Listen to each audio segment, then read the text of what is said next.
சொந்தமாக YouTube channel நடத்த வேண்டுமா? நீங்களும் பிரபல ஆங்கர் ஆக வேண்டுமா? உடனே சேருங்கள் Pandey school of journalism.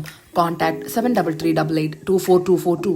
Pakistan மீது இந்தியா தாக்குதல் நடத்தினால் உலகில் யாரும் உயிர் பிழைக்க முடியாது என்று அந்நாட்டு பாதுகாப்பு அமைச்சர் கவாஜா ஆசிப் வித்தியாசமாக எச்சரித்துள்ளார். இந்தியா பாகிஸ்தான் இடையே நிலவி வரும் பதற்றம் குறித்து செய்தியாளர்களிடம் பேசிய கவாஜா ஆசிப், பாகிஸ்தான் மீது இந்தியா தாக்குதல் நடத்தி அழிக்க நினைத்தால் உலகம் கடுமையான பின் விளைவுகளை சந்திக்க வேண்டியிருக்கும்.